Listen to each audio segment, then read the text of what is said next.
Times network ద్వారా గుర్తించబడ్డ India's number 1 varicose veins hospital Avis ని సంప్రదించండి.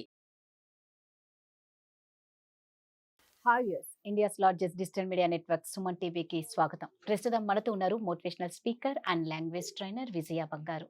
అమ్మ నమస్తే అమ్మ. నమస్తే. మామూలుగా మన భారతదేశంలో ఆర్మీని ఒక సైనికులుగా భావిస్తూ ఉంటాం కాబట్టి డాక్టర్లను కూడా ఒక సైనికులుగా భావించి వాళ్ళను కూడా మనం ఒక సైనికులుగానే అనుకొని ఉండాలి అనేది అనుకుంటూ ఉన్నాం. అయితే ఈ కోల్కతా ఇన్సిడెంట్ మనం చూసుకుంటే అసలు ఆ అమ్మాయి ఏ పాపం చేసిందని అంత దారుణానికి ఒడగట్టారు అనేది అర్థం కాలేదు. అది ఒక్కరి హస్తం కాదు, ఇందులో చాలా మంది చేతులు కూడా ఉన్నాయి అని అన్నారు. అసలు ఎందుకు అంత క్రూరత్వంగా ఆ అమ్మాయిని అంత దారుణంగా ఎముకలు ఇరిగేలాగా 90 డిగ్రీస్లో కాళ్ళు పెట్టేలాగా అంత విరిచేలాగా ఎందుకు చేశారమ్మా? అసలు మనస్సాక్షి అంటూ ఎవరికీ లేకుండా పోయింది. ఇప్పుడు న్యాయం కూడా ఇంకా ఇన్ని రోజులు పడుతుంది మన దాంట్లో న్యాయం తీర్పు రావడానికి అవును. కూడా. అంటే మన భారతదేశంలో కోర్టులు, లాయర్లను ఎవరిని నమ్మాలన్నా మన దేశంలో అందరూ భయపడిపోతున్నారు. ఎందుకు ఇంత జాప్యం జరుగుతుంది? ఫస్ట్ ఆఫ్ ఆల్ అండి, ఆ అమ్మాయి ఒక మెడికల్ స్టూడెంట్. సో తను హౌస్ సర్జన్ చేస్తోందండి. అదే కాలేజీలో ఇంకొక 1 ఇయర్ అయితే తన ఇది అయిపోతుంది. సో ఫస్ట్ ఆఫ్ ఆల్ మనం అందరము సిగ్గుతో, బాధతో కళ్ళల్లో నీళ్లు రావట్లేదండి. ఆ ఇన్సిడెంట్ రైట్. అనుకున్నప్పుడు రక్తం వస్తుందన్నమాట. ఇంతనా అంటే ఒక అన్యాయం జరుగుతుంది ఇక్కడ. మీ అంటే కొన్ని సొసైటీకి యాంటీ సొసైటీ యాక్టివిటీస్ జరుగుతున్నాయి అని ఆ అమ్మాయి ప్రశ్నించినందుకు ఆ అమ్మాయికి ఇంత శిక్ష విధించారు. ఇంకొకటి ఏంటంటే, ఎవరైనా సరే మేము చేసే పనికి అడ్డొస్తే మీ అందరికి ఇదే శిక్ష అని అందరికి తెలిసేలాగా ఆ అమ్మాయిని శిక్షించారనమాట. సో యాక్చువల్గా జరుగుతుంది ఏంటంటే, గత 23 ఇయర్స్ నుంచి ఆ హాస్పిటల్లో, అంటే హాస్పిటల్గా చెప్పుకుంటే ఆ ప్లేస్లో రాకెట్, దాని తర్వాత ఆర్గన్స్ అమ్ముకోవడము, డ్రగ్స్ మాఫియా ఇవన్నీ జరుగుతున్నది. దాంట్లో మరి ముఖ్యంగా అక్కడ పనిచేసే స్టాఫ్కు, ప్రిన్సిపల్కు, వీళ్ళందరికీ కాంటాక్ట్స్ ఉన్నాయన్నమాట. సో నాకు తెలిసిన ఇన్ఫర్మేషన్ ప్రకారం ఈవెన్ గ్లౌజెస్ కూడా వాళ్ళు మళ్ళీ యూజ్ చేస్తున్నారు. ఇంజెక్షన్ సిరంజీస్ కూడా వీళ్ళు యూజ్ చేస్తున్నారు. సో ఇవన్నీ ఆ అమ్మాయి దృష్టికి వచ్చినప్పుడు తను తట్టుకోలేక, అంటే మీరు ఓర్చుకుంటే నేను ఓర్చుకోవాలని లేదండి, అందరూ ఒకటిగా మీరు ఉండరు. అడ్జస్ట్ అయితే నేను అడ్జస్ట్ అవ్వాలని. So she raised her voice. అప్పుడు ఏం చేశారంటే, వీళ్ళందరూ నువ్వు చూసి చూడనట్టు ఉండు అన్నప్పుడు తను ఒప్పుకోలేదు. ఒప్పుకోక నేను తప్పకుండా ఇది అందరి దృష్టికి తీసుకువెళ్తాను అని అన్నప్పుడు, అంటే ఈ ఈ ఇన్సిడెంట్ జరగకంటే ముందు, ఒక రోజు ముందు ఆ ప్రిన్సిపాల్ గారి రూమ్లోకి వెళ్ళినప్పుడు ఆర్గ్యుమెంట్ అయింది. అది ఏం ఆర్గ్యుమెంట్ అయిందో మనకు తెలియదు. ఆర్గ్యుమెంట్ అయిన నెక్స్ట్ డేనే ఈ అమ్మాయి కారు అద్దాలు మొత్తం పగలగొట్టేశారు. సో ఎందుకంటే అలాగైనా ఈమె భయపడి తను కామ్గా ఉంటుందని, కానీ తను ఊరుకోలేదన్నమాట. ఊరుకోకపోగా వీళ్ళ ఫ్రెండ్స్కి చెప్పారు, ఈ అమ్మాయి ఫ్రెండ్స్కు, ఒకసారి ఆ అమ్మాయికి కన్విన్స్ చేయండి అని. ఆ ఫ్రెండ్స్లో ఉండే 4 అమ్మాయిలలో ఉండే ఒక ఫ్రెండ్, ఒక బాయ్ ఫ్రెండ్ ఉన్నాడు. ఆ అబ్బాయికి కూడా ఈ మాఫియాతో కనెక్షన్ ఉంది. సో అందుకని చెప్పేసి ఆ అబ్బాయి ఏం చేశాడంటే, చెప్పు అంటే వినలేదు. వినకపోతే ఇంకా నీకు ఇది ఇక ఎవ్వరు చెప్పినా అమ్మాయి వినట్లేదు. నేను తప్పకుండా ఇది ప్రజల దృష్టికి తీసుకువెళ్తాను, ఇక్కడ జరుగుతున్న అన్యాయాన్ని ప్రజలు అందరి ముందుకు తీసుకొస్తాను, ఇది పద్ధతి కాదు అన్నారు. నాకు తెలిసినంత వరకు ఆ అమ్మాయిని కూడా ఏదో ఈ 3 జరిగిన దాంట్లో ఏదో ఒక దాంట్లో ఇన్వాల్వ్ చేసి ఉండొచ్చు. ఇదే అంటే ఆర్గన్స్ దాంట్లోనో లేకపోతే ఏదో చేస్తే తను ఒప్పుకోలేదన్నమాట. ఒప్పుకోనప్పుడు ఏమైందంటే ఎదురు తిరిగింది. ఎదురు తిరిగినప్పుడు ఏం చేశారంటే, ఎంత ప్రయత్నించినా కూడా ఆ అమ్మాయి వినలేదు. అది జరిగిన నెక్స్ట్ డే ఏమైందంటే, తన డ్యూటీ చేసేసుకొని ఈవినింగ్ వరకు తను డ్యూటీ చేసి, ఈవెన్ మనం ప్రిస్క్రిప్షన్ చూశాను, ఒక పేషెంట్కి మందులు కూడా రాసిందనమాట.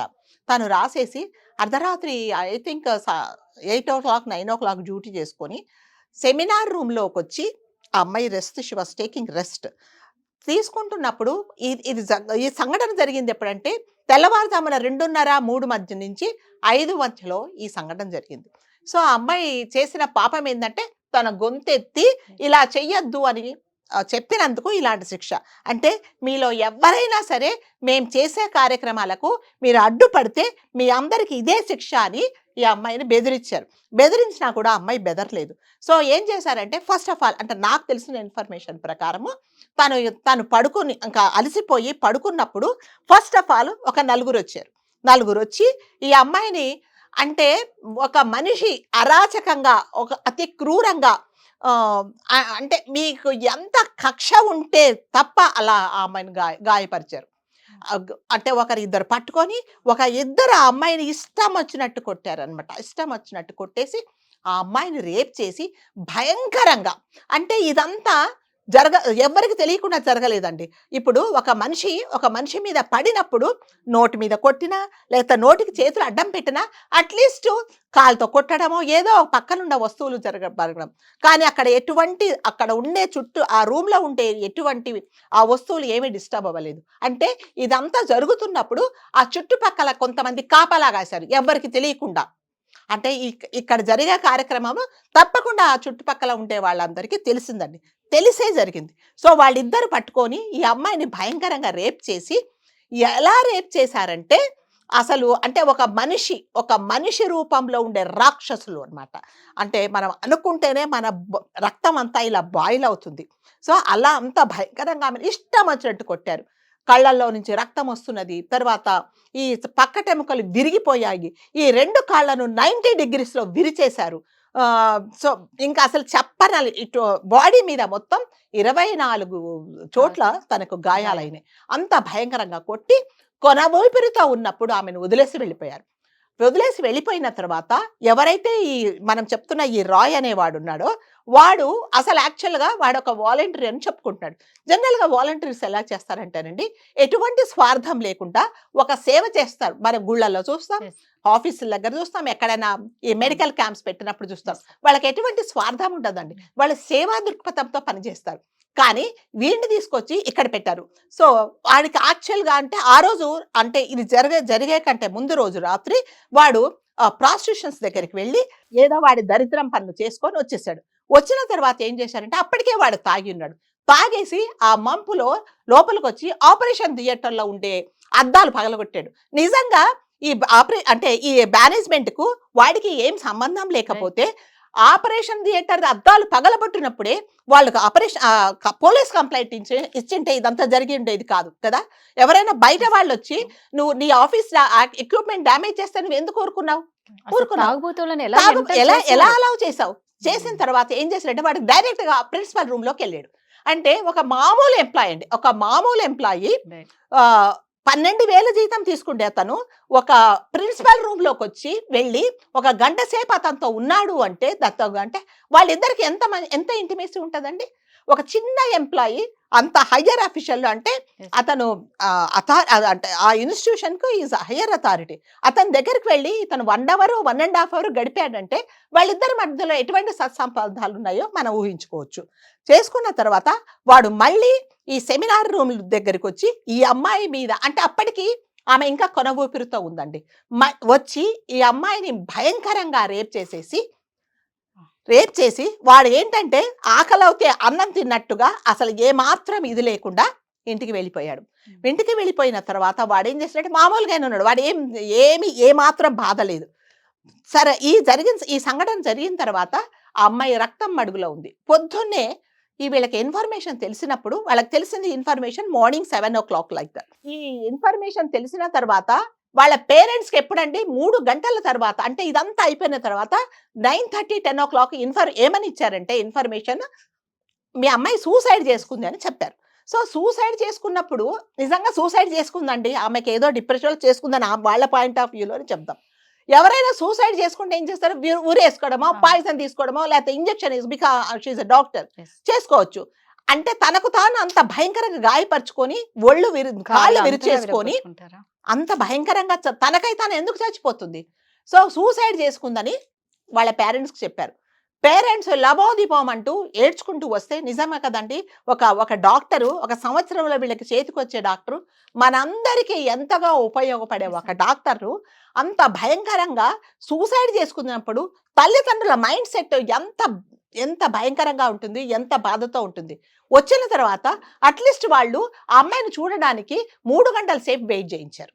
ఎందుకు వెయిట్ చేయించారు? ఎందుకంటే ఇక్కడ ఉండే సాక్ష్యాధారాలన్నీ రూపుమాపేసి ఏమీ లేకుండా చేయాలని చెప్పేసి ఇమీడియట్ గా వెంటనే పోస్ట్ మార్టం. అంతకంటే పోస్ట్ మార్టం చేయడానికి ముందే ఇంకా 2 సవాలు ఉంటే ఫస్ట్ వాళ్ళని పక్కన పెట్టి ఈ అమ్మాయిని ఇది చేశారు.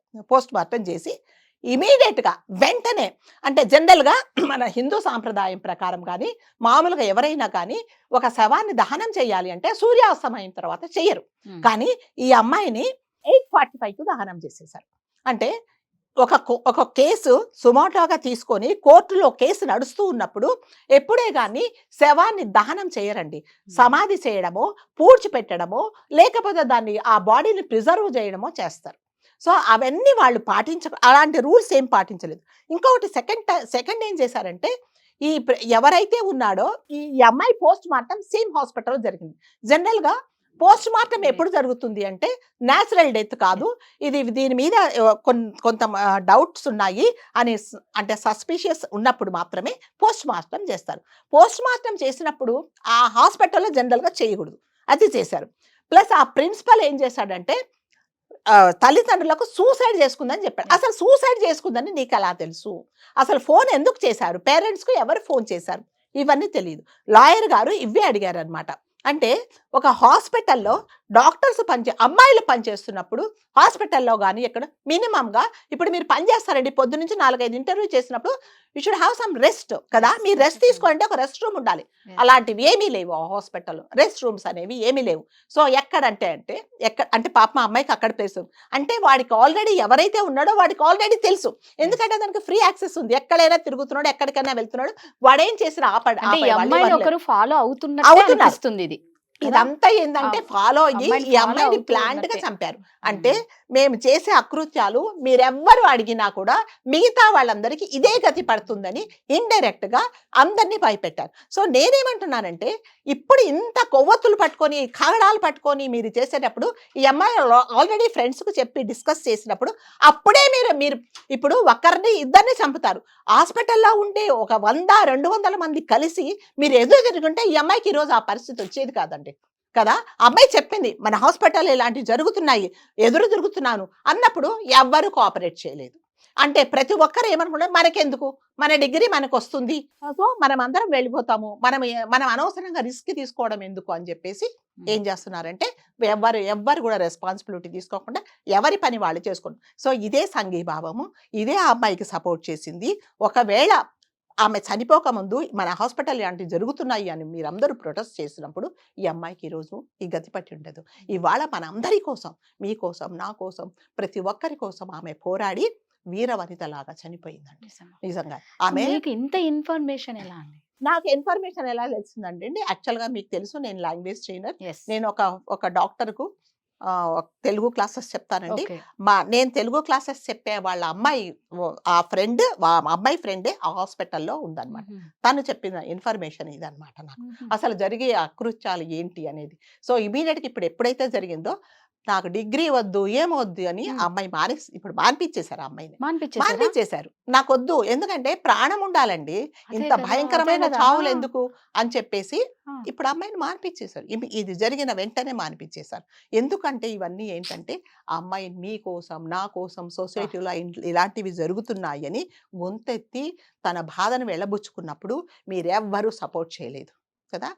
సపోర్ట్ చేయకపోగా మాకెందుకు, తల్లిదండ్రులకు తెలియకుండా ఉండదండి, ఇన్ఫర్మేషన్ తెలుస్తుంది. తెలిసినప్పుడు ఏం చేస్తారంటే తల్లిదండ్రులు జనరల్గా, అమ్మా మా స్కూల్లో ఇలా జరుగుతుంది, మా కాలేజీలో జరుగుతుందంటే నీకెందుకమ్మా, నీ పని నువ్వు చూసుకొని వచ్చేసే, 1 సంవత్సరం కళ్ళు మూసుకో, డిగ్రీ తీసుకో, వచ్చేసే అని చెప్తున్నారే తప్ప, అరే రేపొద్దున ఇది మన అమ్మాయికి జరిగితే ఏంటి, మన బాధ ఏంటి అని వాళ్ళు ఆలోచించలేదు. సో ఇవాళ మీరందరూ సపోర్ట్ చేస్తున్నారు. అదే ఆ రోజు ఆ అమ్మాయి చెప్పినప్పుడు మీరందరూ, తన ఫ్రెండ్స్ అందరూ సపోర్ట్ చేసి ఉంటే ఈ అమ్మాయికి ఈరోజు ఈ గతి పట్టి ఉండేది కాదండి.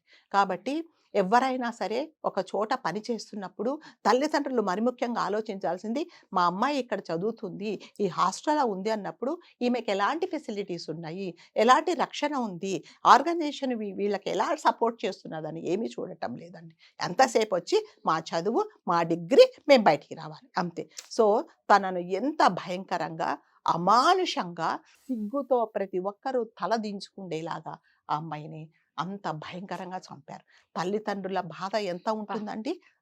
ఒక సంవత్సరంలో చేతికొచ్చే ఎన్ని కూతురు. సంవత్సరాల కష్టము ఆ చదువు, ఎన్ని లక్షలు ఖర్చు పెట్టింటారు, ఎన్ని అంతే కదా. ఆశలు పెట్టుకొని ఉంటుంది. దట్టు ఈ దసరాకి అందరూ కలిసి ఇంకా పీజీ లాస్ట్ అని చెప్పి మంచిగా సెలబ్రేట్ చేసుకోవాలని ఆ అమ్మాయి ఎన్నో కలలు అంటే ఒక కనేదంట. డాక్టర్‌గా బయటికి రావాలంటే 10 సంవత్సరాలు పడుతుందండి వాళ్ళకి. 24 గంటలు 365 డేస్ వాళ్ళు ప్రపంచాన్ని మర్చిపోయి చదువుకుంటారండి. అలాంటి అమ్మాయిని మీరు అంత అమానుషంగా చంపేశారు కదా. ప్రతి దీనికి తోడు పొలిటికల్ వాళ్ళందరూ తోడును. ఇది ఒక్కడు చేసిన పని కాదు. కాదండి. Yes. ఇది అందరి సపోర్ట్‌తో తెలిసి. ఇంకొకటి ఏంటంటే ఆ ప్రిన్సిపల్‌ను వెంటనే వేరే చోటకి పోస్టింగ్ చేస్తారు. పోస్టింగ్ అది చేశారు. పనిష్మెంట్ కాదు కదండీ. కాదు కదా. వాడిని వెంటనే ఊష్ చేయడము, సస్పెండ్ చేసి కనీసం అతన్ని ఇంటరాగేట్ చేయలేదు. ఐ థింక్ నిన్నే మళ్ళీ అయిపోయింది. తీసుకెళ్ళి ఇంటరాగేషన్ చేశారు. కాబట్టి మనం అందరం ఏం కోరుకుందామంటే ఆ అమ్మాయికి న్యాయం జరగాలి. సో ఇలాంటివి ఎప్పుడూ రిపీట్ కాకూడదు అని ప్రతిసారి మనం అనుకుంటున్నాము. కనీసము మన మోదీ గారు గాని, మన సెంట్రల్ గవర్నమెంట్ గాని కనీసము ఆడవాళ్ళకే కొన్ని చట్టాలు తీసుకురండి. మీకు కళ్ళెదురుగా ఎవిడెన్స్ కనిపిస్తున్నప్పుడు వెంటనే శిక్షలు అమలు చేయండి. అట్లాంటప్పుడు మాత్రమే భయం ఉంటుందండి. లేకపోతే ఇవి జరుగుతూనే ఉంటాయి. దీన్ని ఆపేవాళ్ళు ఎవరు లేరు.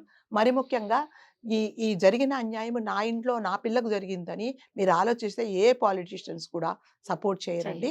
నాకెందుకు అని అనుకుంటున్నారు. రేపు నీ ఇంట్లో నీ పిల్లకో లేకపోతే నీకో జరగచ్చు. అప్పుడు కదా నీకు పెయిన్ తెలుస్తుంది. అందుకని దయచేసి ఎవ్వరూ సపోర్ట్ చేయకండి. సపోర్ట్ చేస్తే మాత్రం రేపొద్దున అదే కష్టం మనకు కూడా రావచ్చు. అందుకని ప్రతి ఒక్కరూ ఎక్కడన్నా అమ్మాయిలను చేర్పించే ఆఫీస్లో కానీ ఎక్కడ చేర్పించే ముందు ఒక్కసారి చూడండి సేఫ్టీ మెజర్స్ ఏమున్నాయి, మన అమ్మాయి సురక్షితంగా ఉంటుందా అక్కడ అనేది మీరు తప్పకుండా ఆలోచించాలండి. లేకపోతే ఇలాంటివి జరుగుతూనే ఉంటాయి.